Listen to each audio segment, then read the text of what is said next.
പ്രിയപ്പെട്ട വിദ്യാർത്ഥികളെ സ്വാഗതം. പ്രാക്ടിക്കൽ ലാബുകളിൽ പല വിദ്യാർത്ഥികൾക്കും സംഭവിക്കാറുള്ള ചില അബദ്ധങ്ങളെക്കുറിച്ച് സൂചിപ്പിക്കാനും അതുപോലെ പ്രാക്ടിക്കൽ എന്ന് കേട്ടപ്പോൾ ഒരുപാട് വിദ്യാർത്ഥികൾ നല്ല പേടിയിലാണ്, ഭയപ്പാടിലാണ്. അത് പരമാവധി കുറയ്ക്കാനും കൂടിയാണ് ഈ ഒരു ചെറിയ വീഡിയോ പൂർണ്ണമായിട്ട് കാണുക. നിങ്ങൾക്ക് ഉപകരിക്കും എന്നുള്ള കാര്യം ഉറപ്പാണ്. നിങ്ങളുടെ എക്സാം നടത്താൻ ഒരു എക്സാമിനർ മറ്റൊരു സ്കൂളിൽ നിന്ന് നിങ്ങളുടെ സ്കൂളിലേക്ക് വരും. ആകെ 1-2 മണിക്കൂർ മാത്രമാണ് ഈ വർഷം എക്സാം ഉള്ളത്. ആ സമയത്തിനുള്ളിൽ നിങ്ങളെക്കുറിച്ചുള്ള ഇംപ്രഷൻ വളരെ നല്ലതായി നിലനിർത്താൻ നിങ്ങൾ പരമാവധി ശ്രമിക്കണം. അതുകൊണ്ട് തന്നെ കൃത്യസമയത്ത് എക്സാം ഹാളിൽ ടൈം ടേബിൾ അനുസരിച്ച് എത്തിച്ചേരുക. നിങ്ങളുടെ കൈവശം ഹാൾ ടിക്കറ്റും റെക്കോർഡും ഉണ്ടായിരിക്കണം. റെക്കോർഡിനകത്താണ് നിങ്ങൾ ഹാൾ ടിക്കറ്റ് വെക്കേണ്ടത്. അതേപോലെ റെക്കോർഡിൻ്റെ ഫ്രണ്ട് പേജിൽ നിങ്ങളുടെ രജിസ്റ്റർ നമ്പർ അത് എഴുതേണ്ട സ്ഥാനത്ത് കൃത്യമായിട്ട് എഴുതണം. ഇതെല്ലാം തുടക്കത്തിൽ സംഭവിക്കുന്ന കാര്യങ്ങളാണ്.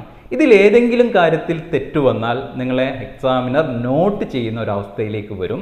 അങ്ങനെ ഒരു ബാഡ് ഇംപ്രഷൻ ഉണ്ടാക്കാനുള്ള യാതൊരു സാഹചര്യവും നിങ്ങൾ എക്സാമിനർക്ക് നൽകരുത്.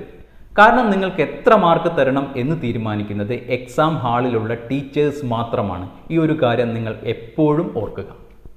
പലരുടെയും കൈവശം ചിലപ്പോൾ റഫ് റെക്കോർഡ് മാത്രമേ ഉണ്ടാകൂ, ചിലപ്പോൾ അത് സർട്ടിഫൈ ചെയ്തിട്ടൊക്കെ ഉണ്ടാകാം.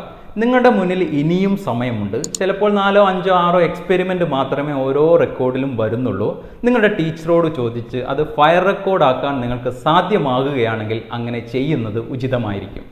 ആദ്യം നിങ്ങൾക്ക് ക്വസ്റ്റ്യൻ പേപ്പറും എക്സ്പെരിമെൻ്റ് ചെയ്യാനുള്ള സ്ഥലവും അനുവദിക്കും. തുടക്കത്തിൽ എക്സ്പെരിമെൻറ്റുമായി ബന്ധപ്പെട്ട പ്രിൻസിപ്പിളോ പ്രൊസീജിയറോ എഴുതാനുണ്ടാവും.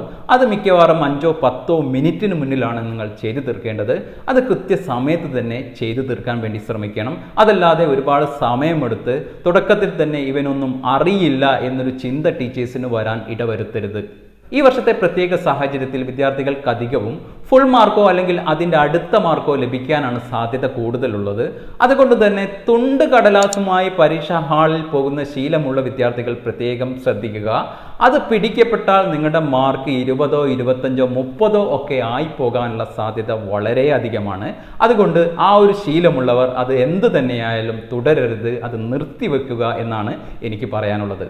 പിന്നെ പറയാനുള്ള കാര്യം, നിങ്ങൾ എക്സ്പെരിമെൻ്റ് വളരെ പെട്ടെന്നും അല്ലെങ്കിൽ വളരെ സാവകാശവും ചെയ്യാൻ വേണ്ടി ശ്രമിക്കരുത്. വളരെ പെട്ടെന്ന് നിങ്ങൾ ചെയ്ത് നിങ്ങളുടെ എക്സാമിനുടെ മുന്നിൽ പോയാൽ പലപ്പോഴും ഒരുപാട് വൈവാ ക്വസ്റ്റ്യൻസിന് സാധ്യതയുണ്ട്. നിങ്ങൾക്ക് നല്ല കോൺഫിഡൻസ് ഉണ്ടെങ്കിൽ മാത്രമേ വളരെ പെട്ടെന്ന് ചെയ്ത് എക്സാമിനുടെ മുന്നിലേക്ക് പോകാൻ പാടുള്ളൂ. അതുപോലെ എല്ലാ വിദ്യാർത്ഥികളും ചെയ്തു കഴിഞ്ഞിട്ടും 1-2 വിദ്യാർത്ഥികൾ മാത്രമാകുമ്പോൾ അവരെക്കുറിച്ചുള്ള ഇംപ്രഷൻ കുറയാൻ സാധ്യതയുണ്ട്. ചുരുക്കി പറയുകയാണെങ്കിൽ ഹാളിൽ പൊതുവെ വിദ്യാർത്ഥികളെല്ലാം സബ്മിറ്റ് ചെയ്യുന്ന ഒരു പീക്ക് ടൈം ഉണ്ടാവും. ആ സമയത്തിനകം നിങ്ങളും സബ്മിറ്റ് ചെയ്യാൻ വേണ്ടി ശ്രമിക്കണം. അങ്ങനെ ചെയ്താൽ നിങ്ങൾക്ക് കാര്യങ്ങൾ എളുപ്പമാകും. പരമാവധി വൈവാ ക്വസ്റ്റ്യൻസ് കുറയ്ക്കാനും നിങ്ങൾക്ക് സാധിക്കുന്നതാണ്. വൈവാ ക്വസ്റ്റ്യൻസ് എന്ന് പറഞ്ഞാൽ എക്സാമിനർ നിങ്ങളുടെ എക്സ്പെരിമെൻ്റ് നടക്കുന്നതിനിടയ്ക്ക് ചോദിക്കുന്ന 1-2 ചോദ്യങ്ങൾ മാത്രമായിരിക്കും. അല്ലാതെ നിങ്ങളുടെ ടേബിളിന് മുന്നിലിരുത്തി ചോദിക്കുന്ന ഒരു രീതിയൊന്നും നിലവിലില്ല. പ്രത്യേകിച്ച് ഈ വർഷം അതിനുള്ള സൗകര്യവും സമയവും ഇല്ല എന്ന് നിങ്ങൾ ഓർക്കുക. ലാബിൽ നടക്കുന്നത് പ്രധാനമായിട്ടും 3 കാര്യങ്ങളാണ്. നിങ്ങൾ എക്സ്പെരിമെൻ്റ് ചെയ്യുന്നു, അത് നിങ്ങൾ പേപ്പറിൽ എഴുതുന്നു, മൂന്നാമതായി നിങ്ങളത് റിപ്പോർട്ട് ചെയ്യുന്നു. റിപ്പോർട്ട് ചെയ്യുമ്പോൾ നിങ്ങൾ പ്രത്യേകം ശ്രദ്ധിക്കുക, റിസൾട്ടിൽ കൃത്യമായിട്ടുള്ള യൂണിറ്റ് ആണോ എഴുതിയിട്ടുള്ളത് എന്ന്. തെറ്റായിട്ടുള്ള യൂണിറ്റ് എഴുതരുത്. അതേപോലെ യൂണിറ്റ് എഴുതാൻ മറന്നു പോകാനും പാടുള്ളതല്ല. പിന്നെ എന്തെങ്കിലും ഒരു അബദ്ധം വന്നു പോയാൽ എക്സാമിനർക്ക് മുന്നിൽ ഇത് അറിയാതെ പറ്റിപ്പോയതാണ് എന്ന രീതിയിലാണ് നിങ്ങൾ നിൽക്കേണ്ടത്. അതല്ലാതെ ഇതൊക്കെ എന്നുള്ള രീതിയിൽ നിങ്ങൾ ഒരിക്കലും നിൽക്കരുത്. നിങ്ങളുടെ മുഖഭാവം കണ്ടാൽ എക്സാമിനർക്ക് തോന്നും ഇത് അവൻ അറിയാതെ പറ്റിപ്പോയതാണ്. അങ്ങനെ ഒരു ടെൻഷൻ എപ്പോഴും നിങ്ങളുടെ മുഖത്ത് ഉണ്ടാവുന്നത് നല്ലതാണ്.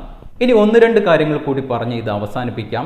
എക്സാം ഹാളിനകത്ത് നിങ്ങൾ പരസ്പരം സംസാരിക്കരുത്. സാധാരണ ക്ലാസ് റൂമിനകത്ത് പോലും സംസാരിക്കുന്നത് ടീച്ചേഴ്സിന് ഇഷ്ടമല്ല. എക്സാം ഹാളിനകത്ത് നിങ്ങൾ സംസാരിച്ചാൽ ടീച്ചേഴ്സിനെ അപമാനിക്കുന്നതിന് തുല്യമായിട്ടാണ് അവർ കരുതുക. അപ്പോൾ ആ കാര്യം നിങ്ങൾ പ്രത്യേകം ശ്രദ്ധിക്കണം. ഈ വർഷത്തെ പ്രാക്ടിക്കലിൻ്റെ മറ്റൊരു പ്രത്യേകത, ഇത് ഒരു താൽക്കാലിക തട്ടിക്കൂട്ടൽ പരിപാടിയാണ് എന്ന് വേണമെങ്കിൽ പറയാം. അതുകൊണ്ട് തന്നെ ഇത് വളരെയധികം ലളിതവൽക്കരിക്കപ്പെടും, സ്റ്റുഡൻറ് ഫ്രണ്ട്ലി ആയിരിക്കും.